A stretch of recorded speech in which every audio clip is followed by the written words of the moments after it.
जी अस्सलाम वालेकुम स्टूडेंट्स, आज हम डिस्कस करेंगे टर्मिनल वेलोसिटी के कॉन्सेप्ट को। टर्मिनल वेलोसिटी क्या होती है? देखिए, फ्लूइड में जब कोई पार्टिकल मूव करता है तो जैसे जैसे उसकी वेलोसिटी बढ़ती जाती है वैसे वैसे ही उस पे लगने वाली ड्रैग फोर्स भी इंक्रीज़ करती जाती है। हमने लास्ट टॉपिक में यही समझा है कि जो ड्रैग फोर्स है वो डायरेक्टली प्रोपोर्शनल होती है वेलोसिटी के। और अगर कोई ऑब्जेक्ट है, जैसे एयर है, एयर में कोई ऑब्जेक्ट है, मैस पार्टिकल है, ड्रॉपलेट हो सकता है, फॉग ड्रॉपलेट हो सकता है, अगर वो फॉल करना शुरू कर दे तो उसकी वेलोसिटी इंक्रीज़ होगी, और जैसे जैसे उसकी वेलोसिटी इंक्रीज़ होगी वैसे ही उसके ऊपर लगने वाली ड्रैग फोर्स भी इंक्रीज़ होती जाएगी। और एक वक्त ऐसा आएगा कि उसके ऊपर लगने वाली जो ड्रैग फोर्स है वो डाउनवर्ड जो फोर्स लग रही है, उसका वेट लग रहा है, उसके बराबर हो जाएगी। अगर ड्रैग फोर्स बराबर हो जाए वेट ऑफ ऑब्जेक्ट के तो उस ऑब्जेक्ट की वेलोसिटी अब चेंज नहीं होगी। अब उस पे लगने वाली अपवर्ड और डाउनवर्ड फोर्सेस बराबर हो जाएंगी और फिर जो ऑब्जेक्ट है वो यूनिफॉर्म टर्मिनल वेलोसिटी से मूव करता रहेगा। उस वेलोसिटी का नाम है टर्मिनल वेलोसिटी। तो ऐसे ही हमने इसको डिफाइन किया है, the maximum constant velocity acquired by an object in falling vertically downward when the drag force becomes equal to the weight of object. जब ड्रैग फोर्स बराबर हो जाए वेट ऑफ ऑब्जेक्ट के, उस वक्त ऑब्जेक्ट की जो वेलोसिटी है वो कांस्टेंट हो जाती है, यूनिफॉर्म हो जाती है, अब वो मज़ीद चेंज नहीं होती। और कांस्टेंट वेलोसिटी से जो ऑब्जेक्ट मूव करता है उसमें जो एक्सेलरेशन है वो भी क्या हो जाता है? ज़ीरो हो जाता है। तो ज़ीरो एक्सेलरेशन के साथ, कांस्टेंट वेलोसिटी के साथ ऑब्जेक्ट जो है वो मूव करता रहेगा और उसकी वेलोसिटी का नाम रखा हुआ है टर्मिनल वेलोसिटी। फॉर एग्जांपल, ये पैराट्रूपर है। पैराट्रूपर जब छलांग लगाते हैं पैराशूट के ज़रिए तो पैराशूट जो ही खुलता है तो ड्रैग फोर्स इंक्रीज़ करती है। जब वो बराबर हो जाती है तो वो जो आदमी है, पैराट्रूपर जो है, वो स्लोली टर्मिनल वेलोसिटी के साथ जो है वो नीचे मूव करता रहता है और आसानी से नीचे उतर जाता है। इस वेलोसिटी का नाम रखा हुआ है टर्मिनल वेलोसिटी। तो हम उसका मैथमेटिकल फार्मूला बनाते हैं। तो हमारे पास यही सिचुएशन है कि भाई ये फ्लूइड है और इस फ्लूइड में एक मैस पार्टिकल है, एम मैस है ऑब्जेक्ट का, स्फेरिकल मैस है और ये स्लोली मूव कर रहा है। एक फोर्स डाउनवर्ड लग रही है और ड्रैग फोर्स ने इसके ऑपोजिट डायरेक्शन में लगना है। तो नेट फोर्स जो इस मैस पार्टिकल पे लगेगी वो बराबर होगी वेट माइनस ड्रैग फोर्स। और जिस वक्त ये टर्मिनल वेलोसिटी गेन कर लेगा उस वक्त इसकी वेलोसिटी कांस्टेंट हो जाएगी, और कांस्टेंट वेलोसिटी हो जाएगी तो नेट फोर्स क्या हो जाएगी? ज़ीरो हो जाएगी। अगर कोई ऑब्जेक्ट कांस्टेंट वेलोसिटी से मूव कर रहा है तो उसके ऊपर लगने वाली नेट फोर्स हम कहते हैं ज़ीरो होती है और उसमें एक्सेलरेशन भी ज़ीरो होता है। तो नेट फोर्स को हम ज़ीरो लिख दें अगर, ये हमारे पास बन जाएगा W माइनस FD। ये वेट है, FD को इधर ले जाएं तो drag force becomes equal to weight. Drag force हमने स्टोक्स लॉ से पढ़ा है कि वो होती है 6 pi eta R V T. जब वेलोसिटी टर्मिनल हो गई है तो v के साथ हम t लिख देते हैं और वेट होता है mg, जो फोर्स डाउनवर्ड लग रही है। तो यहां से टर्मिनल वेलोसिटी का एक फार्मूला बन जाएगा कि टर्मिनल वेलोसिटी जो है बराबर हो जाएगी mg over 6 pi eta R. तो एक तो ये फार्मूला है टर्मिनल वेलोसिटी का, और इसके लिए हमें मैस ऑफ ऑब्जेक्ट का पता होना चाहिए। तो मैस ऑफ पार्टिकल आप कैसे मालूम कर सकते हैं? तो उसके लिए हमें पता है कि डेंसिटी जो है वो बराबर होती है मैस पर यूनिट वॉल्यूम। भी यूनिट वॉल्यूम में कितना मैस है, तो मैस बराबर आ जाएगा डेंसिटी इनटू वॉल्यूम, और डेंसिटी को हम रो से लिख लेंगे और जो वॉल्यूम है स्फेरिकल मैस हमने कंसीडर किया है क्योंकि स्टोक्स लॉ हमने लगाया है और स्टोक्स लॉ सिर्फ अप्लाई होता है स्फेरिकल बॉडीज के ऊपर, और स्फीयर है जस्ट लाइक ड्रॉपलेट। तो मैस पार्टिकल है और इस मैस पार्टिकल का जो वॉल्यूम है वो 4/3 पाई आर क्यूब हो जाएगा। तो using value of m in equation 1 यहाँ पे हमने इक्वेशन 2 में हमने मास की वैल्यू फाइंड कर ली है डेंसिटी की टर्म में और रेडियस की टर्म में। तो ये हम पुट कर देते हैं इक्वेशन नंबर 1 में। तो इक्वेशन 1 में अगर ये पुट करें तो जहाँ पर m लिखा हुआ है इक्वेशन 1 में, वहाँ पर ये सारी वैल्यू लिख देंगे, यानी कि 4/3 पाई आर क्यूब, साथ में ये रो, और ये g ये लिखा था, इसको एज इट इज यहाँ पे लिख दिया है। और नीचे जो है 6 पाई ईटा आर, ये वैसे ही आ गया 6 पाई ईटा आर। तो ये 4 के साथ 18 को कैंसिल किया तो 2/9 आ गया। 2 to the 4, 2 9 the 18, तो 2/9 आ गया। और पाई से पाई कैंसिल हो गया, एक आर से एक आर कैंसिल हो गया, आर स्क्वायर बच गया और साथ में रो बच गया और ये जी बच गया। तो हमने लिख रहा 2g_r² रो ओवर 9 ईटा। ये बन गया हमारे पास टर्मिनल वेलोसिटी का फार्मूला। और अगर हम ये कहें कि भाई ये सारी चीज़ें कांस्टेंट हैं, जी भी कांस्टेंट है, रो भी कांस्टेंट है, ईटा भी कांस्टेंट है, जो मीडियम की प्रॉपर्टी है कोफिशिएंट ऑफ विस्कोसिटी, ये सारे कांस्टेंट हैं, तो terminal velocity is directly proportional to r²। तो टर्मिनल वेलोसिटी जो है वो r² के डायरेक्टली प्रोपोर्शनल हो जाती है। डेंसिटी कांस्टेंट है तो Vt is directly proportional to r²। और अगर मास कांस्टेंट है तो फिर टर्मिनल वेलोसिटी का r के साथ क्या रिलेशन बनेगा, भी सेम मास का पार्टिकल है, उसका रेडियस बढ़ा दिया है, मास उतना ही रहा है, रेडियस बढ़ा दिया है। रेडियस बढ़ेगा तो टर्मिनल वेलोसिटी जो है फिर वो कम हो जाएगी। इस फार्मूले से भी आप ये निकाल सकते हैं, रो है ना, तो रो की वैल्यू क्या होती है, mass per unit volume, m/4/3 pi r cube आ जाएगा। तो यहाँ पे आर क्यूब आएगा नीचे, उस आर क्यूब से r² कैंसिल होगा, नीचे एक r बचेगा, ऊपर m बचेगा। तो m कांस्टेंट हो तो Vt का r के साथ क्या है, इनवर्स रिलेशन है। तो ये हमारे पास ये फार्मूला बन गया है टर्मिनल वेलोसिटी का। एक तो आपने इसको याद रखना है और हम इसको न्यूमेरिकल प्रॉब्लम में भी यूज करेंगे। अभी हम चंद एक MCQ डिस्कस कर लेते हैं इससे रिलेटेड। फॉर एग्जाम्पल ये पहला MCQ मैंने लिखा है, the maximum drag force on falling sphere is 10 Newton. कहता है कि अपवर्ड ये जो ड्रैग की फोर्स लग रही है ये 10 न्यूटन लग रही है। तो इस ऑब्जेक्ट का वेट कितना हो सकता है। हमने कहा है कि भाई जब ऑब्जेक्ट की वेलोसिटी इंक्रीज करती है, अगर वो फ्रीली फॉलिंग है, तो जैसे जैसे वेलोसिटी इंक्रीज करती है डाउनवर्ड, वैसे वैसे ड्रैग फोर्स भी इंक्रीज करती है। और एक वक्त आता है कि ड्रैग फोर्स इक्वल हो जाती है वेट के, और ड्रैग फोर्स जब इक्वल हो गई वेट के, उसके बाद और वेलोसिटी नहीं बढ़ सकती। ठीक है, जब तक फोर्स अनबैलेंस रहेगी तब तक तो वेलोसिटी बढ़ेगी। जब ये दोनों फोर्सेस बैलेंस हो जाएंगी तब वेलोसिटी नहीं बढ़ेगी। इसका मतलब है ड्रैग फोर्स की मैक्सिमम वैल्यू कितनी हो सकती है, वेट के बराबर हो सकती है। ड्रैग फोर्स की वैल्यू जो है वेट ऑफ ऑब्जेक्ट के इक्वल तो हो सकती है, लेकिन ज़्यादा नहीं हो सकती, कम हो सकती है।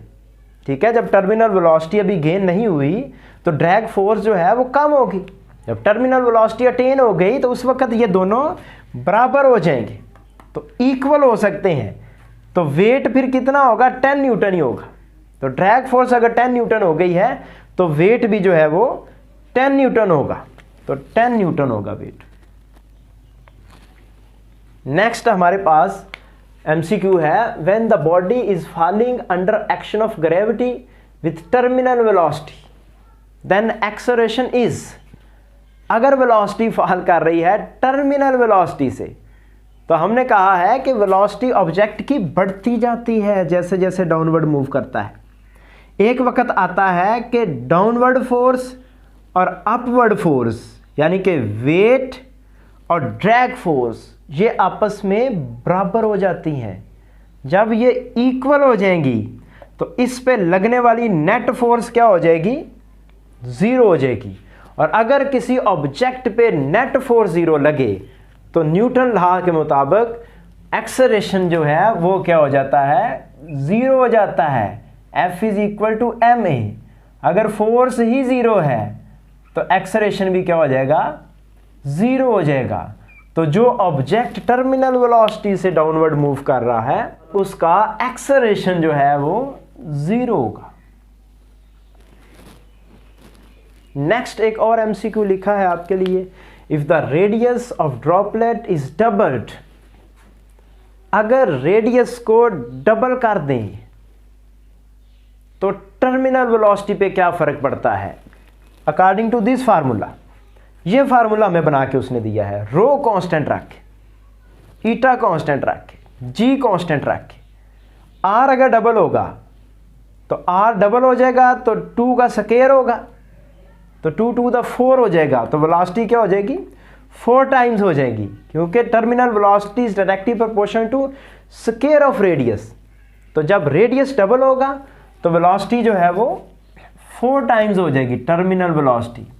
और अगर वो कहे कि रेडियस जो है आर डैश वो हाफ हो गया है 1/2r या r/2 हो गया, रेडियस को हाफ कर दिया है, तो टर्मिनल वेलोसिटी का आपको पता है रिलेशन है आर स्क्वायर के साथ।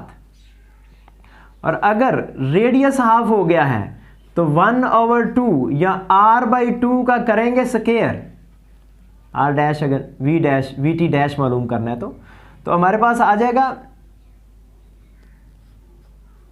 r²/4, यानी कि जो टर्मिनल वेलोसिटी है वो 4 टाइम्स डिक्रीज हो जाएगी। इनिशियल टर्मिनल वेलोसिटी को 4 से डिवाइड करोगे तो फाइनल बनेगी। तो अगर रेडियस हाफ हो जाएगा तो टर्मिनल वेलोसिटी 1/4 टाइम डिक्रीज हो जाएगी। तो नेक्स्ट हमारे पास क्वेश्चन है, a fog droplet falls vertically downward with an acceleration. एक फॉग ड्रॉपलेट है और एक एक्सेलरेशन के साथ डाउनवर्ड आ रहा है, वो एक्सेलरेशन कितना हो सकता है, वो एक्सेलरेशन इक्वल टू जी हो सकता है, वो एक्सेलरेशन लेस देन जी हो सकता है, और एक्सेलरेशन ग्रेटर देन जी हो सकता है, और एक्सेलरेशन इक्वल टू 0 होगा। तो कौन सा ऑप्शन दुरुस्त है। तो हमने अभी बात की है कि जो फॉग ड्रॉपलेट है उसका मैस बहुत कम होता है और हमें ऐसे लगता है कि फॉग जो है वो सस्पेंड हो गई है एयर में, वो मूव ही नहीं कर रहे पार्टिकल्स। अगर आप उनको ध्यान से देखें तो वो पार्टिकल्स स्लोली मूव कर रहे होते हैं डाउनवर्ड टर्मिनल वेलोसिटी के साथ, क्योंकि उनका मैस कम होता है। तो मैस अगर कम होगा तो वेट कम हो जाएगा, तो वेट अगर कम होगा तो ड्रैग फोर्स जल्दी इक्वल हो जाएगी वेट के। तो ड्रैग फोर्स जब बराबर हो जाएगी वेट के तो उस वक्त तो वो जो फॉग ड्रॉपलेट है वो यूनिफॉर्म टर्मिनल वेलोसिटी से डाउनवर्ड मूव कर रहा होगा। तो अगर वेलोसिटी कांस्टेंट है तो एक्सेलरेशन क्या होगा, 0 होगा। तो हम कहेंगे फॉग ड्रॉपलेट जो है वो 0 एक्सेलरेशन के साथ डाउनवर्ड मूव कर रहा होगा। नेक्स्ट क्वेश्चन है हमारे पास, 2 fog droplets are falling freely, ratio of their radii is 2:3, ratio of their terminal velocity will be, उनके रेडियस की रेशो बताई हुई है, तो टर्मिनल वेलोसिटी की रेशो क्या होगी। तो इसको हम सॉल्व कर सकते हैं। 2 है हमारे पास ड्रॉपलेट्स, VT1 पहले की टर्मिनल वेलोसिटी जो है वो डायरेक्टली प्रोपोर्शनल होगी R1 स्क्वायर के, और सेकंड की जो टर्मिनल वेलोसिटी है वो डायरेक्टली प्रोपोर्शनल होगी R2 स्क्वायर के। और अगर इनको डिवाइड कर दें VT1/VT2 तो ये हमारे पास आ जाएगा R1 square over R2 square. तो रेडियस की रेशो जो है 2:3 है, तो अगर 2/3 है तो इसका करेंगे स्क्वायर, तो स्क्वायर करेंगे तो हमारे पास आ जाएगा 4:9, डायरेक्टली प्रोपोर्शनल है रेडियस के। तो हमारे पास जो आंसर आएगा वो 4:9 आ जाएगा। तो टर्मिनल वेलोसिटीज़ की रेशोज जो हैं वो 4:9 होगी। नेक्स्ट हमारे पास क्वेश्चन है, the ratio of viscosities of 2 media are 1:2, the ratio of terminal velocities of object are. Objects की जो टर्मिनल वेलोसिटीज हैं उनकी रेशोज क्या होगी अगर विस्कोसिटीज की रेशो बताई हुई है। तो अब हमारे पास ये सिचुएशन है, जैसे हमने ये फार्मूला पढ़ा है कि टर्मिनल वेलोसिटी जो है वो होती है 2g r² / 9η। अगर r भी कांस्टेंट है, g भी कांस्टेंट है, रो भी कांस्टेंट है, तो टर्मिनल वेलोसिटी का ईटा के साथ इन्वर्स रिलेशन है। तो terminal velocity is inversely proportional to coefficient of viscosity. अगर मीडियम की कोफिशिएंट ऑफ विस्कोसिटी ज़्यादा हो जाए तो उसमें जो ऑब्जेक्ट मूव करेगा उसकी टर्मिनल वेलोसिटी जो है वो कम हो जाएगी। इन्वर्स रिलेशन है। अब हमारे पास जो सिचुएशन है उसमें कहता है कि विस्कोसिटीज की रेशो 1:2 है। तो इनको अगर हम देखें तो VT1 लिख लें पहले, वो होगा 1/η 1 आ जाएगा। ऐसे ही VT2 लिख लें तो वो होगा 1/η2, और इनको डिवाइड कर लें VT1/VT2, वो आ जाएगा हमारे पास 1/η1 और 1/η2। इसको हम ऐसे लिख सकते हैं, η2 को ऊपर लिख लें और η1 इन्वर्स रिलेशन है। इस VT1 का η1 के साथ इन्वर्स है और VT2 का η2 के साथ इन्वर्स रिलेशन है। ये रिलेशन बन गया है। VT1/VT2 is proportional to η2/η1। और ये जो रेशोज हैं उसने कहा है विस्कोसिटीज की रेशो 1:2 है, यानी कि पहले की 1 है, दूसरे की 2 है। तो टर्मिनल वेलोसिटीज की रेशो क्या हो जाएंगी? उलट हो जाएंगी। ये अगर 1:2 है, यानी कि η1 रेशो η2 1:2 है, तो जो वेलोसिटी है वो हो जाएगी 2:1। VT1 और VT2 जो है वो हो जाएगी 2:1। तो हमारे पास जो आंसर है ये 2:1 है, क्योंकि इन्वर्स रिलेशन है। अगर ईटा जो है वो डबल हो गया विस्कोसिटी तो वेलोसिटी जो है वो हाफ हो जाएगी।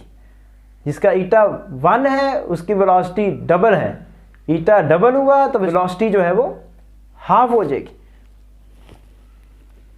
तो ये था जी हमारे पास आज का टॉपिक, और इसको आप ध्यान से 1 बार 2 बार देखें और इसके MCQ आप और भी सॉल्व करें, जितने भी आपको मिलते हैं इससे रिलेटेड न्यूमेरिकल प्रॉब्लम सॉल्व करें। अल्लाह हाफिज़।